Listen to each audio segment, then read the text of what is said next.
People that actually write stuff down does better.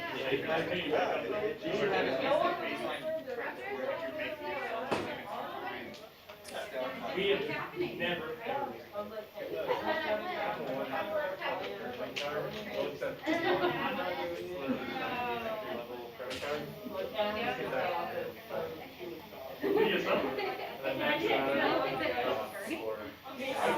And you never pay it off. Throw it away.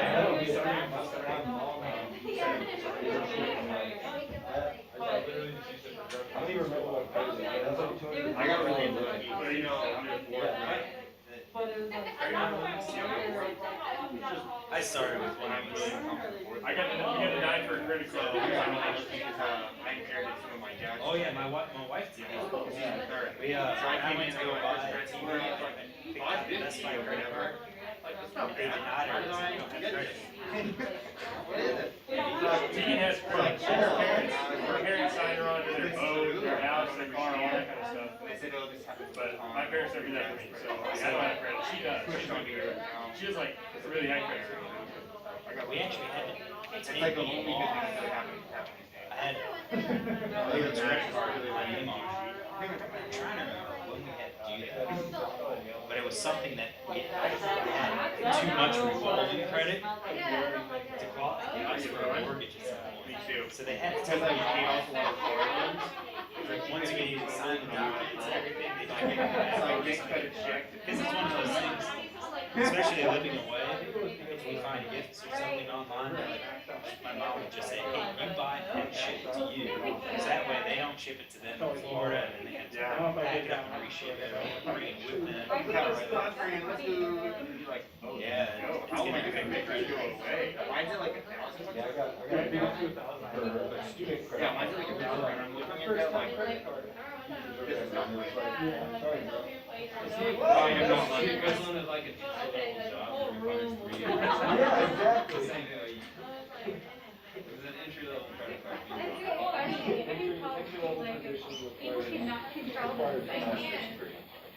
Yeah. And it pays $12 an hour. You keep using it for eventually. Commensurate on experience. I signed up for a credit card when I first moved, and it was great because it was like 3% cash back. Oh wow, right? And I could, what am I gonna, yeah, so I use it and pay it off, and very first month I used it and paid it off. And second month I didn't see the rewards, didn't see the cash back, so I called them up. Like, oh, yeah, well, it could take up to 3 months for it to appear. Okay, so I waited, and again, I'm like, what am I doing? I'm spending maybe like $100, $200 on groceries. That's all I was doing, right? Or gas. So then, third month comes along, I call and find out, oh no, that 3% cash back required you to carry a balance. What happens when you carry a balance? Interest. You get nailed with interest. Like, what's that? That's how they get you the 3%. They really is with the 3%. When your interest rate's probably 4% or something. Something, yeah, something obscene. Oh, They get their money. 19%. Come on. Oh yeah, credit card. My auto loan is like closer to 4. My credit card's 11. Yeah, credit cards are ridiculous. You're sick. Good point. Good point. So an easy way to kind of do that is switch from like the 0%. Get your, if you know you have a big payment and you know you can't get it done, find one of those 0% that allows the transfer in, kind of go through that period. It's recommended for some places, and as soon as you transfer, then you close your credit card because again, having too much revolving credit will hurt you. This is such a stupid system. I It's like genuinely so like, you have to have one. spend money. Don't do too much. Yeah, you have to have one. What do you want from me? If you follow the Dave Ramsey plan, you wouldn't be using credit cards. Which actually don't have to get rid of. I don't like credit cards. You just have to have credit to do anything if you're not rich, right? If you don't have the capital to buy a freaking car or a house, I can't do it.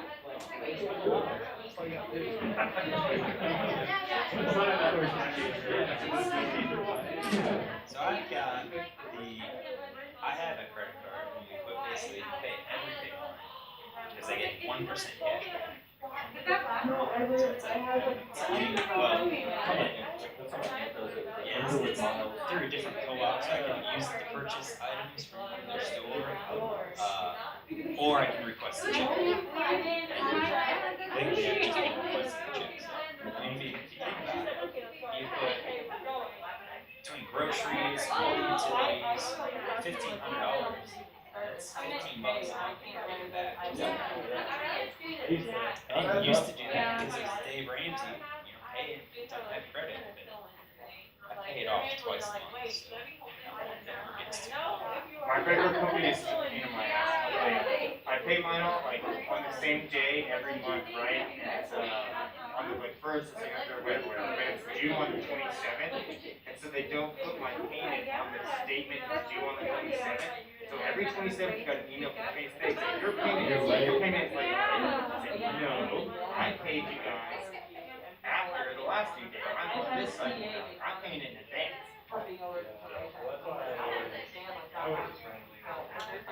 Nice. More or less. Alright. Tell me how.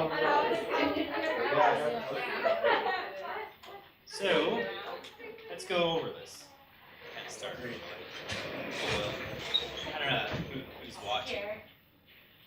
Maybe Rebecca is watching. No, she's not. Chips. She had her surgery today. Right.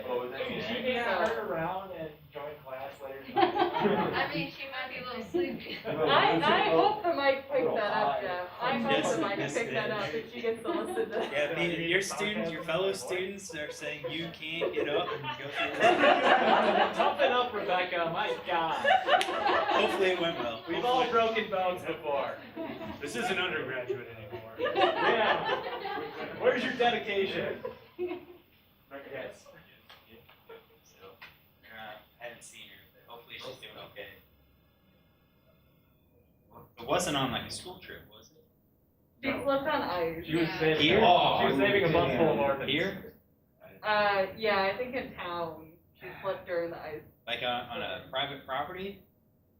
Because I think there's a good commercial out there. Funny. Give McDonald's some food. Hey, Well put. She said last night that she was just in pain. yeah. Walk on the grass and That's pretty much it. there are signs everywhere that say stay off. Slipped outside of town when I was walking. All right, so we have asked you to do this. Copy. So what we're gonna do is just kind of walk through it. I'm gonna show you how I did it. Well, I haven't done it yet, so let's go through it. I've got my data set into R. Gonna need the car package, so that way we can check assumptions. And first thing we're gonna do is take a look at it, kind of get an idea of what to expect. So I just say inspecting the data, pretty simple. Just gonna plot our, looks like we're plotting length as a function of building, and our data set is guppy. That's how I read it into R. And remember, I did the strings as factors as true. That was a new change. It's no longer the default. I probably could figure out how to make it the default, but make sure that's checked so that we get a graph looking something like this. Now, box and whiskers plot, this is graphing medians. That's what those lines are showing. We're interested in the medians, though. But if we're normally distributed, then the means and medians are going to be pretty darn close to each other. Actually, normal distribution, mean equals the median, but we can't really use that as a judge of normality. So looking at the medians, I can see that they look different. I can actually see that this median is outside of the interquartile range of the other median. Actually, the interquartile ranges don't capture the other median. That's a pretty big indicator that you're going to find a significant difference. All right, it's just like the means. If the standard errors don't capture the mean, the other one's mean, there's a good chance that's going to be a significant p-value. Now, we could probably set up general guidelines about how big or how small that p-value is really going to be. But that kind of is a lot harder because we don't know what our sample sizes are. All right, the p-value with 10 in each group is going to be much larger than if this was, let's say, 100 items in each group, and that would be larger than if we had 1,000 replicates in each group. So it's sensitive to sample size. But right now, I totally expect to find a difference. So first things first, all right? What's our question? Are the means different? All right, that's our question. That's what we're going at. So we know we have two variables. We have a categorical variable, that's our independent variable. We have a dependent variable, which is a quantitative measurement variable. All right, so two variables, one's categorical, one's measurement. Our goal for the test is a t-test or ANOVA. All right, we're going to arrive at the same p-value no matter what. So null hypothesis for our test is that the means are equal. Always. Our alternate means are different. So in this case, we didn't have an expectation that one of our buildings is going to grow larger fish. Don't have that expectation. So that's our question. We know our target. We know what test we want to run. So now we need to check our assumptions. All right. So based on those tests, we will know our three assumptions. One, that the data are random and independent. We're going to tell you to assume that. Assume that is true. All right. You'll know if this isn't the case. You know, you'll know that this might not be true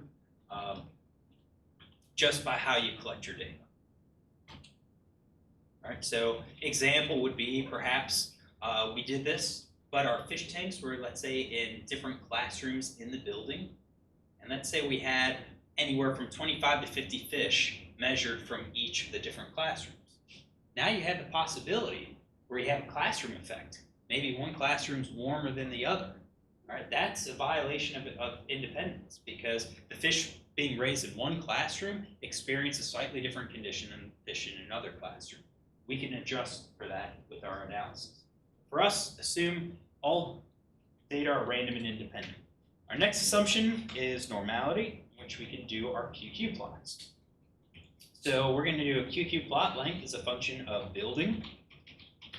And we're going to check out if we can read these QQ plots. Or are they going to be too small for us? Not terrible. That gets us bigger. So I look at it. What do you think? Are they normally distributed? Yeah. Oh yeah, pretty close. We're looking at Science 3, definitely all of the data points are inside of our confidence intervals. For Cavness, they're all basically in there except for this group here. And that might be, I don't know, 4 data points. No, this isn't anything to be concerned about. Not at all. One group's definitely normal, the other one's probably normal. So I would conclude that it is normally distributed. And again, this is our assumption is normally distributed within each group. Within each building, they are normally distributed. Now, we want to check equal variances. So we showed that they're following a bell-shaped. Now we want to know, is that bell-shaped curve the same width?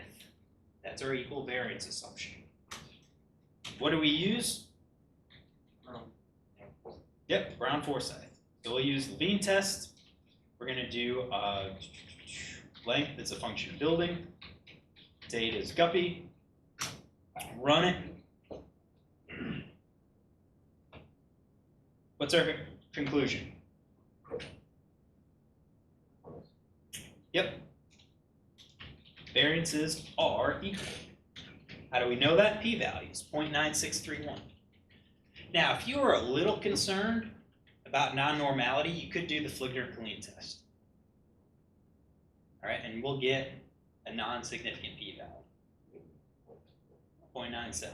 Yeah, so the rule is basically if the non-parametric test finds significant, so if the p-value is less than 0.05 for that Fligner-Killeen test, then you'll always find significance for the Brown-Forsyth test.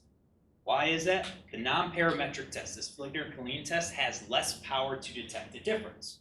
If it detects a difference, the other test that has more power will always test the difference.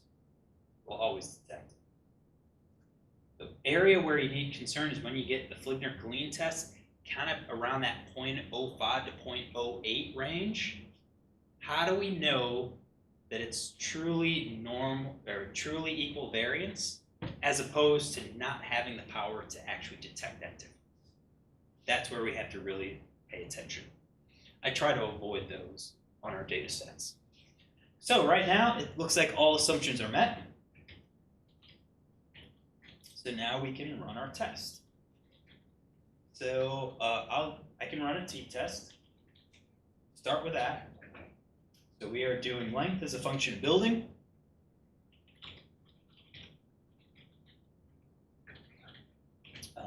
And we're going to do var dot equals t.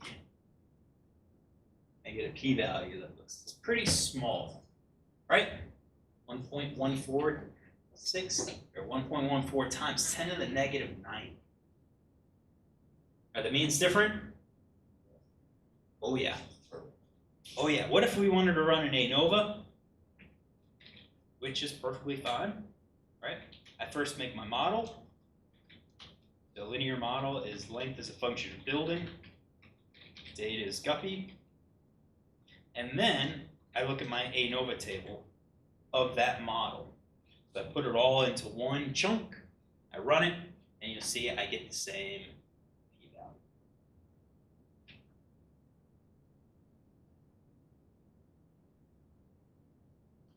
And then it's up to a write-up. So you can check your write-up. Did you give the name of the test or how you assessed that assumption? Did you give the test statistic? Did you give the degrees of freedom associated with it? Right? Did you do it a conclusion? And report the p-value. Did you report the p-value and give your conclusion? So I'll let you take a look. But yeah, looks like we have different lengths. Building had an effect. Now then our next step would be why? Like now we can start investigating environmental variables perhaps. Maybe we can investigate water. Maybe the water that we're using to fill up the tank is slightly different than the water we use from cabinets. Who knows? Any questions? No? All right. So that is guppy. That's 2 levels. We're working towards 3 or more. So,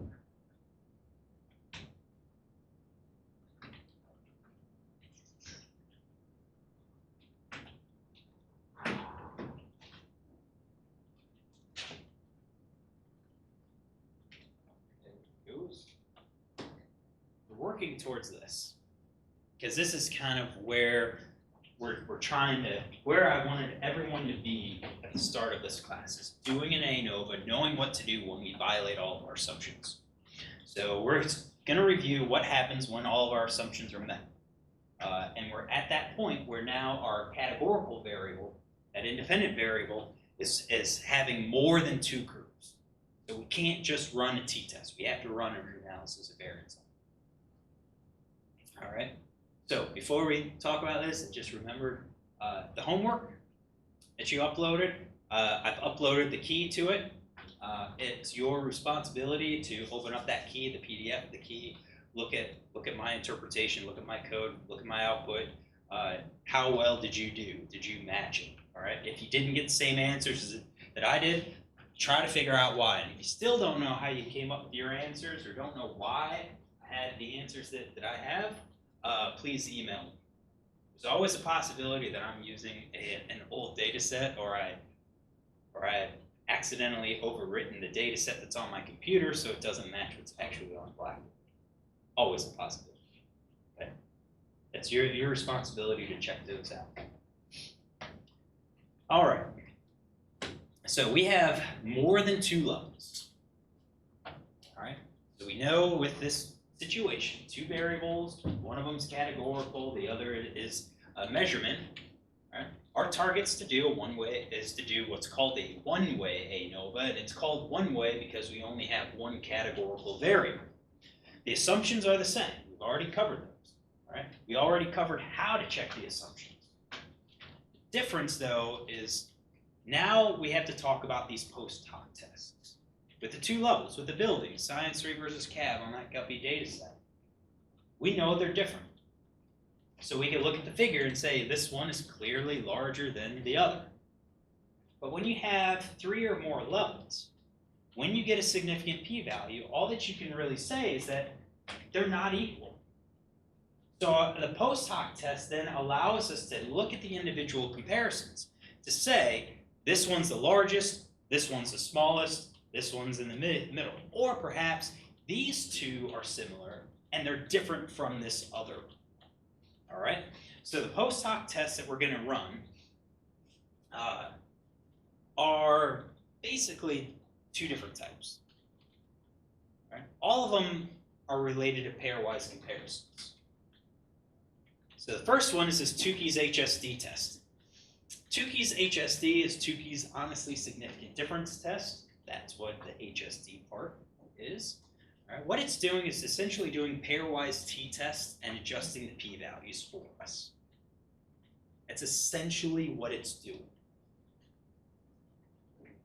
There's a little bit more in that than what I'm claiming, but that's basically what it's going to be doing. This is going to be our preferred method, preferred post hoc test. This is considered a parametric test, has a good power at detecting differences.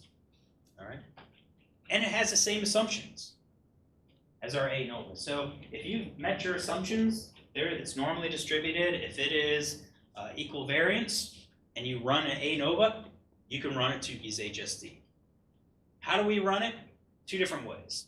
One, Tukey HSD is a built-in function. Right? It's already included, it's already loaded when you start R. In order to run it, though, is you have to pass it that ANOVA information. So we can't just do Tukey HSD of the model. We have to do Tukey HSD of the AOV of the model. So the AOV generates all the important information used, most of the information, I would say all of it. All of the information that's used in an ANOVA table, which Tukey's then uses to figure out what's our minimum difference that we're going to need to detect the difference. The model itself doesn't have that information. ANOVA, when we do ANOVA of our model, the ANOVA will call this AOV function to pull out the information and then present a real nice table. So we have to have AOV to generate that information and then pass it to Tukey's.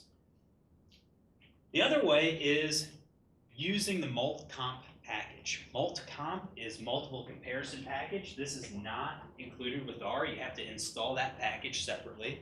So if you have your own personal computer, definitely go ahead and download that package, get it installed. Probably not today, maybe today. We'll see where we get. But definitely we're going to need it because we will use it later on. That format is GLHT for General Linear Hypothesis Test. We're performing it on our model, and the test that we're doing is following a linear function. This is linfunct, L-I-N-F-C-T. The linear function is MCP, which is a multiple comparison procedure. Procedure we're running is Tukey's, and we want to run it on a variable in our data set. So what I've done is highlighted the parts that end up getting changed based on what you call the model and based on what variables are in your data set or in your model. Now, right now, you can kind of start to see that when we run Tukey's HSD, it's going to do all pairwise comparisons, but it has some limitations. All right. One of the limitations is if we have a more complex model with 2 or 3 or 4 variables inside of it, Tukey's is just going to run pairwise comparisons across all of them, and in some cases, we can't do that. So what we'll have to do is use this general linear hypothesis test and specify what variable we're using Tukey's on to generate the correct p-values. So we are going to be using this later on this year. So Tukey's is probably the most common one that you'll run. The less common multiple comparison test is Dunnett's. And we're really not going to cover this at all. I don't think I'm going to have any of these on the homework assignments or anything. All right. Dunnett's is used when we're comparing our treatments to a control. All right. So two keys is all pairwise comparisons. We want to know, does A differ from B? Does it differ from C? Does it differ from D? And all of the pairwise comparisons. When you have a treatment, when you have a control and then a series of treatments, you don't care if the treatments differ between each other. You only care if those treatments differ from the control. So we're not doing all pairwise comparisons. We're only doing our comparisons to a control. That's what Dunitz does. Again, it's kind of like pairwise t-tests with p-value adjustments, but it only does selective tests. In order to do Dunitz tests, we have to use the GLHT. We set it up in the same way. We give it the model, our linear model. We specify that categorical variable that we're doing it on, and then we specify Dunit. Now, the only catch with this is we have to order our levels in that variable so that the control appears first. So if you have, let's say, treatment names that have an A and a treatment name that starts with a D, and then you have control, this would compare everything to A because A appears first alphabetically. You have to manually specify the order to say we're going to have control and then treatment A and then treatment B. That way we get our correct controls. Again, I put it up here for completeness. This is kind of a specialized thing, and about the only people that I've seen that might need it have been those that have worked in the microbiology lab, that have been testing like drug treatments versus a control and so forth. So we're not really going to spend a whole lot of time, any time at all, on this. So two keys is the most common. The second most common method that we'll do is pairwise t-tests with a p-value adjustment. All right. Well, and you could say, well, hold on, isn't this what two keys is doing? And I'd say, yeah, it's basically what two keys is doing. However, if two keys is only used when we don't violate any of our assumptions. If we violate, let's say, equal variance assumption, we can't run an ANOVA. We have to do what's called a Welch's ANOVA. And if we do a Welch's ANOVA, then we can't do a two keys HSD because those assumptions of this test also were violated. However, there are Welch's t-tests out there. So what we would then have to do is pairwise Welch's t-tests and then adjust our p-values to do all of our multiple comparisons. You're going to see me do this a few different ways. So we could do it by hand, a series of t-tests, by taking subsets, or we can make things easy and use pairwise.t.tests. Specify our x and our y variables. So this is kind of the tricky part. Typically, I always think our independent variable goes first, dependent variable goes second. Not so here, all right? And we have to use our data set $ variable name or format. We give it our p-value adjustment, which would be either Bonferroni or Holm. I think these are a mistake. I think pool.sd is F, and var.equal would be T. I have to double check that. Pairwise t.test does the adjustments for us. If we did everything by hand, we'll have to use p.adjust. And we have examples. I'm going to show you how I do this so you can see it. All right, so here's our working example. It's penlife.csv.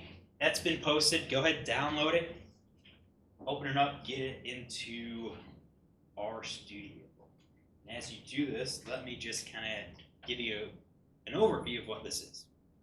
So you're interested in penlife. Let's say this is like, I don't know, grade school, high school science fair project, probably grade school science fair project. How long does a pen last? Believe it or not, they last really long. In the kilometers range, like thousands of kilometers. It's long. No, kilometer range, meters. I'm thinking thousands of meters. Yeah, the kilometer range. So you recorded the length in meters of various ballpoint pens, written on a standard sheet of paper. I know some of you would say, well, a standard sheet of paper is different from, let's say, poster board. Exactly, that's why I said standard sheet of paper. Paper weight doesn't matter. All right, now we want to know if brand affects pen life. So you can assume that someone kind of sat there and went back and forth the hallway until it ran out of ink. Right, so first up, go ahead and generate a figure. Look at that figure and then come up with a null and alternate hypothesis that we can then test statistically. And kind of have an idea of what tests are we going to run to answer our question and address these hypotheses. And then proceed and check your assumptions.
Oh, capitalization.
How's it going?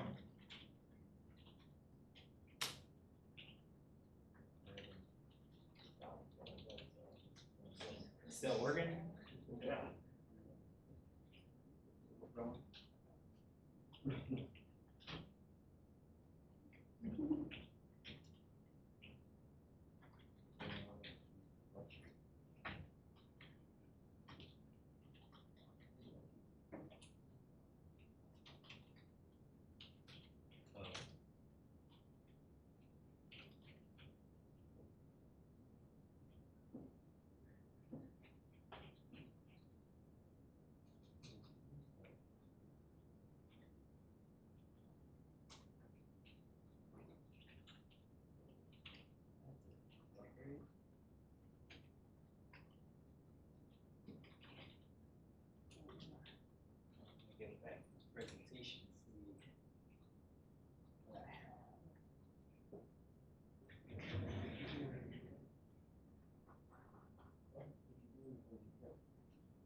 updated everything. So I read in my data, made a plot. Distance is a function of brand. Go. Distance is a function of brand. With our data is pen life. I get this. All right, so I look at this, and easy question is, man, are these really different? So are the means different? And again, these are medians, but if we're normally distributed, then the means and the medians will be very close to each other. So I look at this, and just kind of general question is, man, yeah, are the distances different? Are the pen lives different? So looking at my data frame, I've got categorical variable, that's our independent variable, and then distance, that's our measurement, that's our dependent variable. And these are close. I mean, they say it's about 2 kilometers, a little over 2 kilometers, tends to be the life of a ballpoint pen. All right, so are the means different?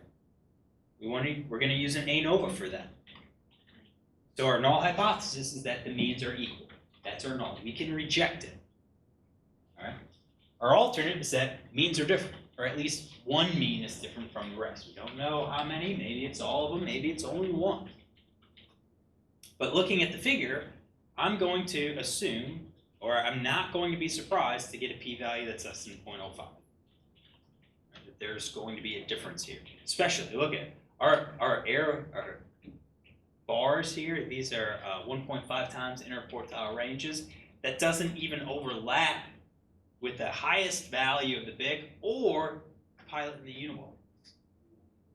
So I'm going to expect a difference. So first up is QQ plots. So there is a line weight. That I can't tell if this makes a difference. The default is line weight 2, LWD equals 2. And I thought if I change the line weight of those confidence envelopes, maybe it's easier to see. That didn't work, but we do have a layout. So the default layout is just to look at how many you have and split it evenly. So a layout equals a vector 2 of 2, which is 2 rows and 2 columns, give us 2 rows and 2 columns, which seems okay. What if I want to run 1 row and 4 columns? I get something like that. And again, if you're doing this for a presentation and you need it to appear something like this, there's better ways to go about doing it by making it by hand. All right? But this gives us an idea, and I am going to show it in a window. Show it in a window, separate window, so that I can enlarge it. So all the points are super tiny. What do you think? Are these normally distributed? Yes. Yeah, I'd say so. I'm not even really having much of a question. I see maybe a point or two here, but everything else looks pretty good. And remember, we can allow these extreme points to fall outside because those are the ones that have a low probability of occurring, and it just happened that we saw them. So yeah, this looks like we are normally distributed. What about equal variances? Yep, we got equal variances. So let's move this. We worked through it. I had all means are equal, at least one means different. Chosen ANOVA. We knew the assumptions. We've already checked it.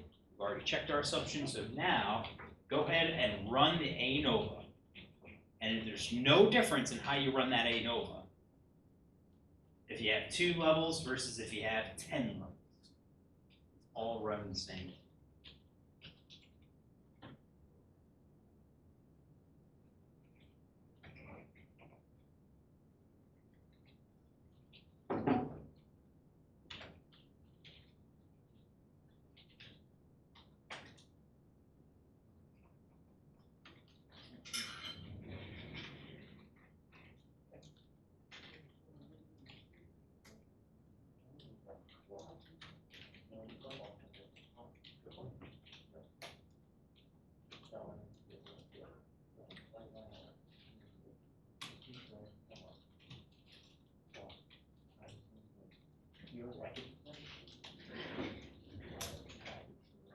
For which one?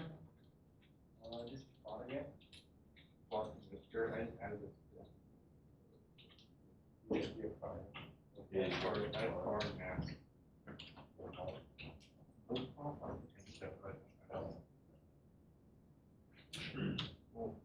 No. Oh, look at the hair.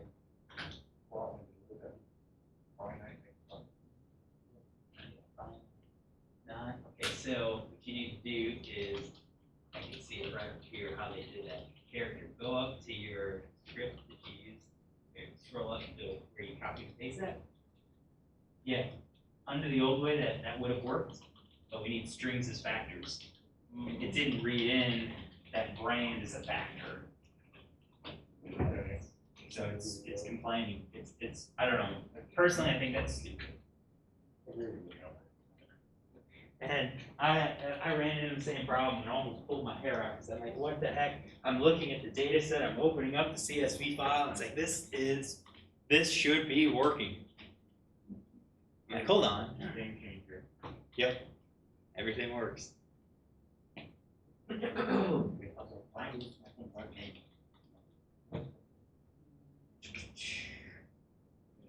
Exit out of that.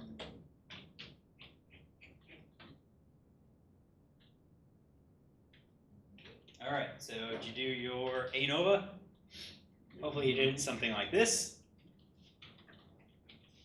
So I made my model. I called it mod 1. How you, whatever you call them, come up with a convention that you can use. All right, you're gonna see me use conventions like on simple ANOVAs. If I have a sequence of them, I'll call them like mod 1, and then like the next one might be mod 2 and so forth. As we start getting more complex models, I start changing the names. So we'll have a mod.null and a mod.full, or a mod.main effects, or main. And you'll see kind of a pattern, and that's really just to kind of help you read the code if you open it up at a later time. So I made my model, generated the ANOVA table. This is what I get. What's our conclusion? Are they different? Yes. Yes. Do we stop here? No. Why not? Because you don't know which one. Yeah, we don't know which ones. We don't know which ones are different. So we know at least one mean differs, because that's what the ANOVA tells us. But we don't know which ones. We don't know if maybe all of them are different, or maybe it's PaperMate is the only one that's different. So what we're gonna have to do is do a post hoc test. All right. 2 keys. All of our assumptions are met, so we're going to run a 2 keys. That's going to be our preferred recommended method. All right, we've got 2 different ways to do it. So what I'm going to have you do is try both ways. See if you can get it to work.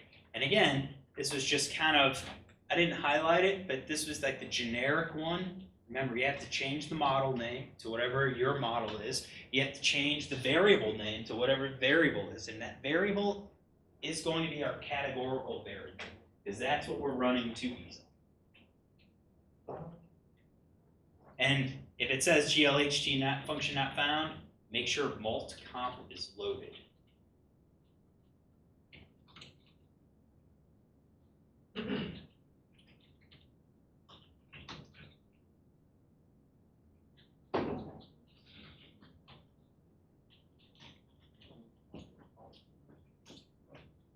If someone gets the glht one, you could volunteer your help. Did you get it? No.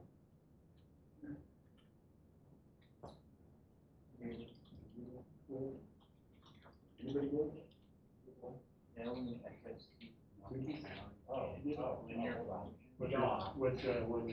Bam! That last one. The last one's the same.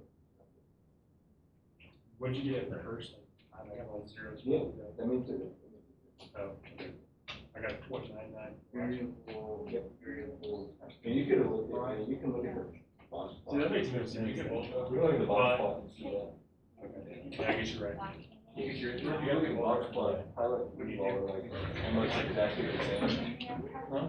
But the other 2, like, don't overlap. So I think brand. Yeah. So find out where you're presenting. Oh, dude. What meeting is it? Dude, that's gotta be posted somewhere. I'm checking on their website. I was just expecting them to have an email. Estimate, what does that mean? Hey, did you guys run did you guys run brand as a variable? Like you would. Yes. Wait, what did y'all do?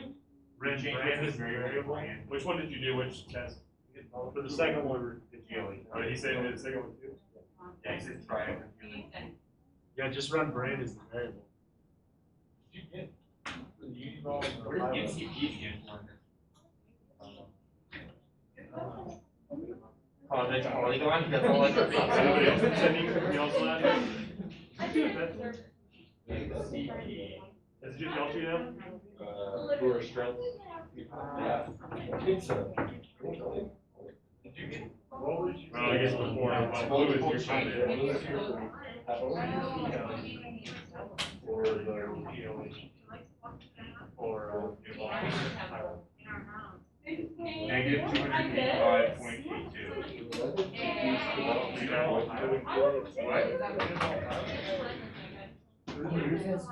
Yeah.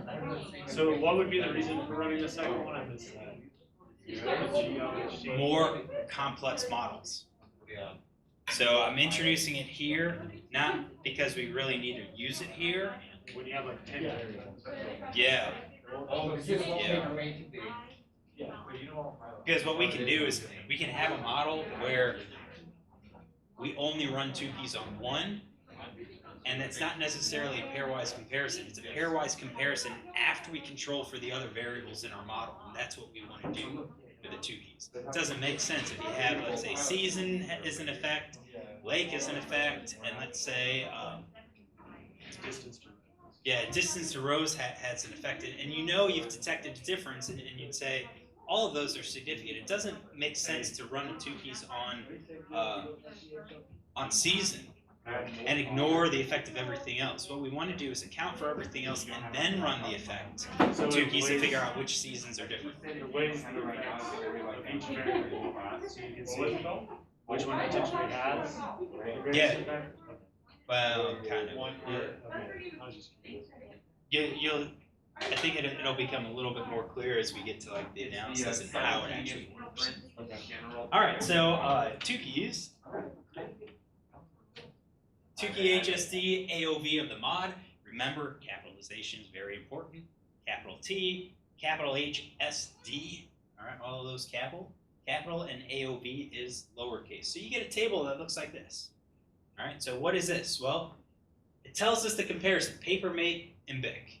But not only that, it says what it did was took the mean of Papermate and subtracted the mean of BIC. And the difference between those is 403.42. So that tells me that Papermate was much bigger than the BIC. It then runs our t-test on this difference to see is this difference equal to 0 or not. And again, we repeated it, we can get slightly different numbers, all right? And it tells us a p-value of basically 0. It's a really small p-value. Really small p-value. So is this equal to 0? Absolutely not. These two are different. These two are different. And I know Papermate's larger than BIC because the difference was a positive.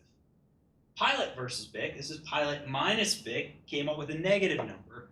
That means our BIC was had the larger mean. Same thing. It tests, is this number equal to 0? Very small p-value.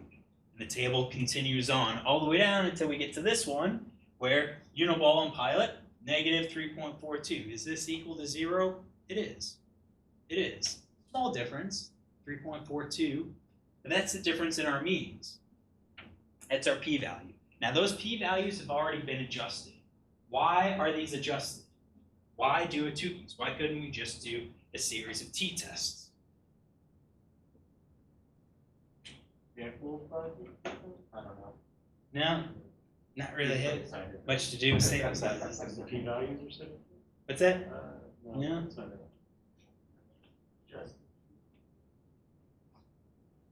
It's p adjusted. Why do we have to do that?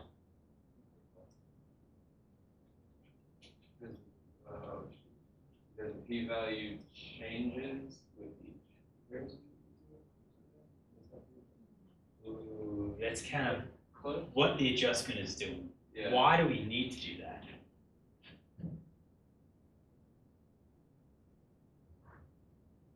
Is it for like equal comparison? I don't understand. No. Really. So what is an alpha level? What's the alpha level of our test? 0.05. What is alpha?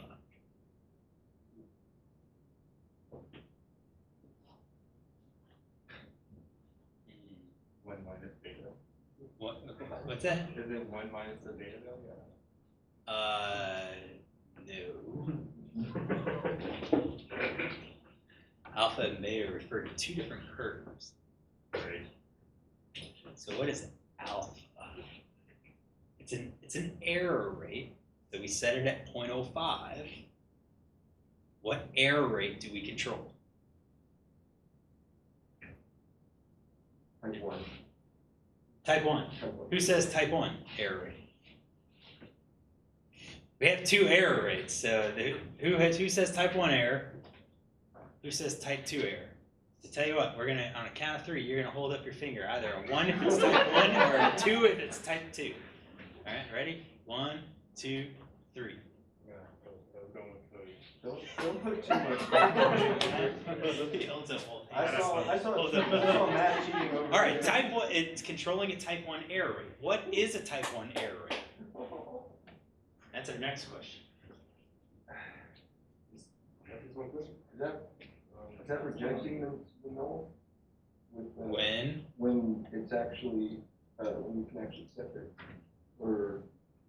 Yeah, so type 1 error rate is the probability that we reject our hypothesis even though it shouldn't be rejected. In this case, we've set a type 1 error rate of 5% to say the probability that we say that the means are different is 5%, even though there is no difference in mean. All right? So the ANOVA did that. Our test, ANOVA, had 5%. That was our type 1 error rate. This comparison did a t-test on that difference. What's the type 1 error rate for this test? 5%. What about this test? 5%. What about this test? All right, all of them are 5%. Each one has a 5% chance of rejecting when we shouldn't have. What's the probability that we commit at least one type 1 error rate on this collection of tests? It's higher than 5%. Higher than 5%. Yeah. At least one or more. So you have to account for possibility of 1, possibility of 2, possibility of 3. Point being that in the collection of tests, it's much higher than 5%. That's what our adjustments are doing. We adjust our p-value. As Alex said, basically we're raising up our cutoff value to make it harder for us to reject the hypothesis, harder for us to say that these are different, so that collectively we've kept our type 1 error rate at 5%.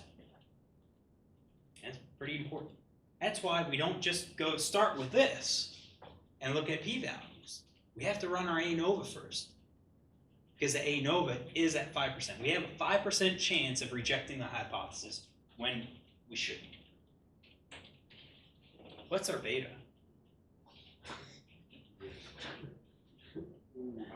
Beta and Type 1 minus. 2. Which one's type 2 error and which one's power? Good question. Good question. There's that 1 minus. Yeah, there is a 1 minus beta, isn't there? All right, so that's why we do our adjustments.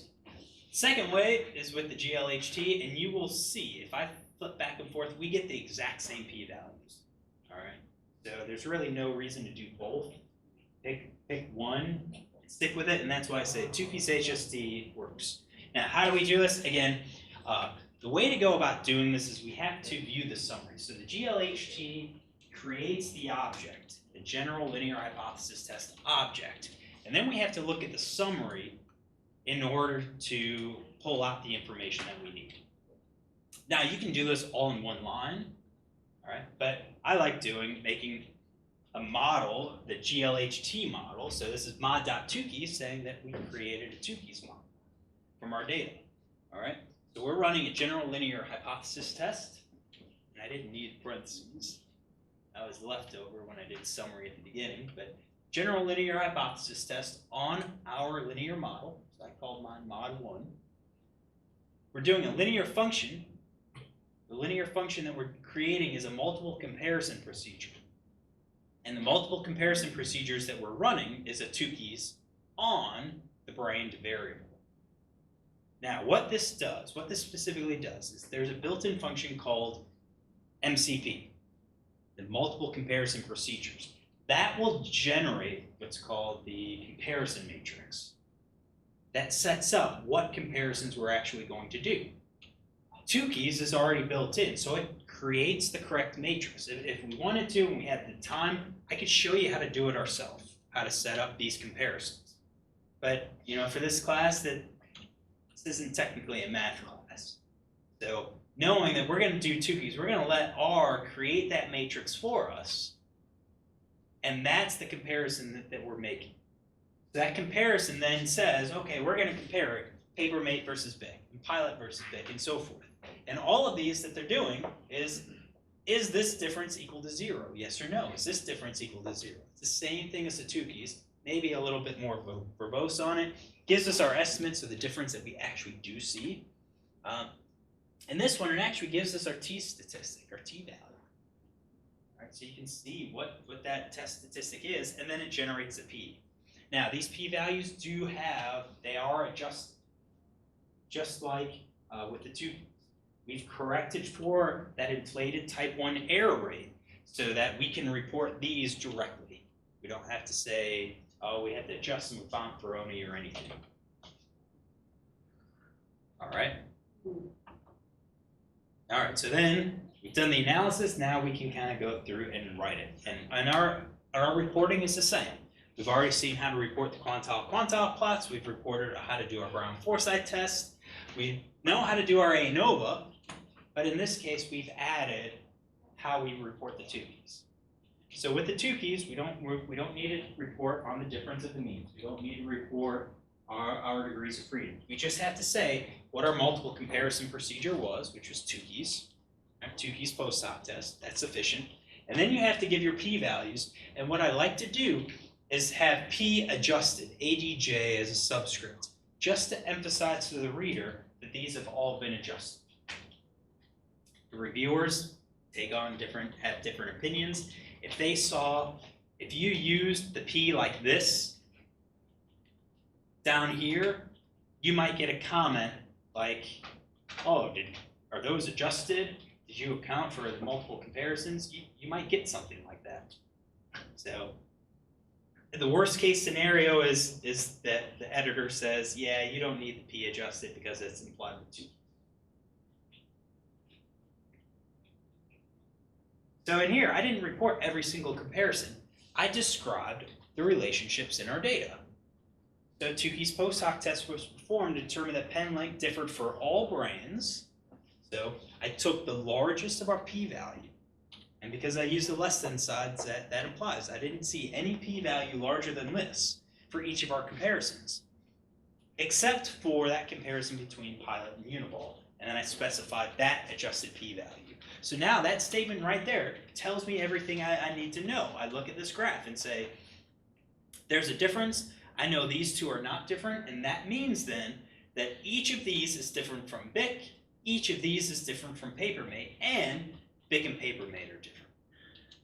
I didn't go through and say, well, Papermate's different from BIC, Pilot, and Uniball, BIC is different from Pilot and Uniball, but Pilot and Uniball are not. That's too excessive. Look for the groups, describe the group pattern, save on words. Not bad? All right, so as we add levels to our variables, the analysis will remain the same.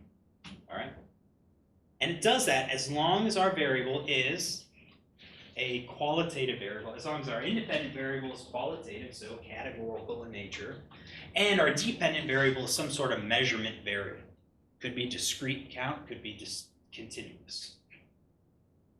Okay.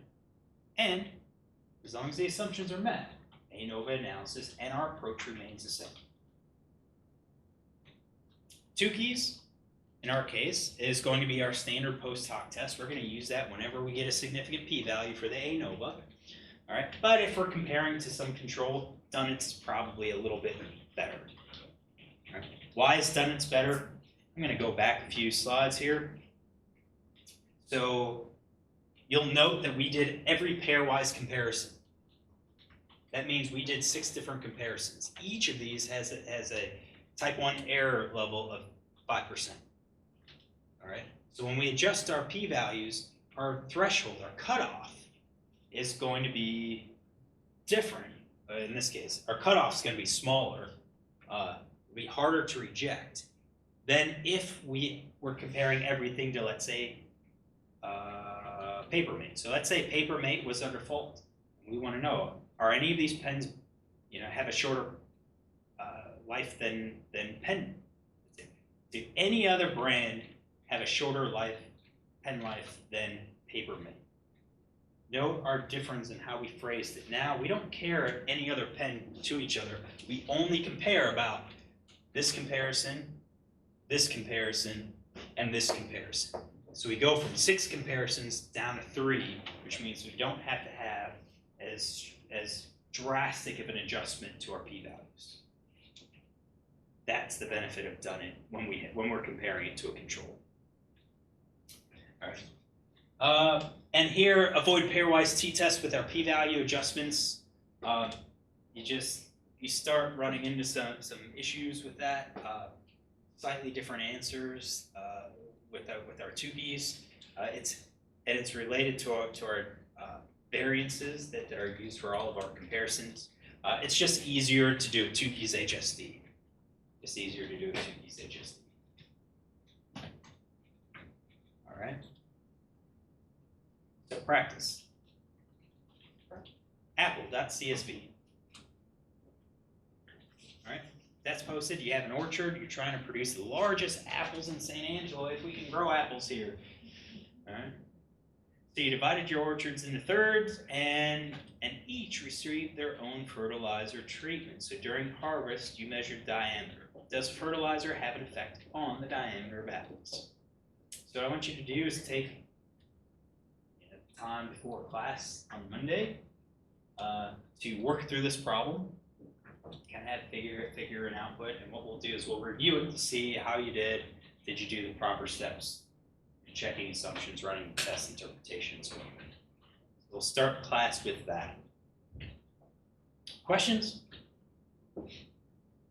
And I do think our exam will probably only cover ANOVAs.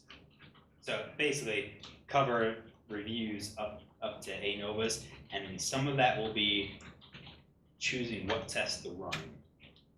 Kind of important to know that. All right. So what's that?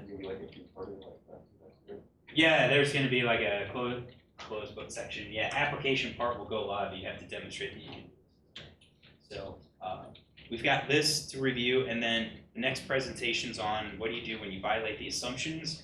We'll probably take 2 days to do that, Monday and Wednesday. And then there's going to be a homework assignment. And I think what we'll do is you can work through the homework assignment. We get to answer questions on that Monday and we'll decide if we're going to take the exam on that Wednesday or if we'll wait for that following Monday. So that way it gives you a chance to do the homework, kind of work through it, get some practice choosing the type of test, choosing post hoc tests and so forth, and move forward. All right. All right.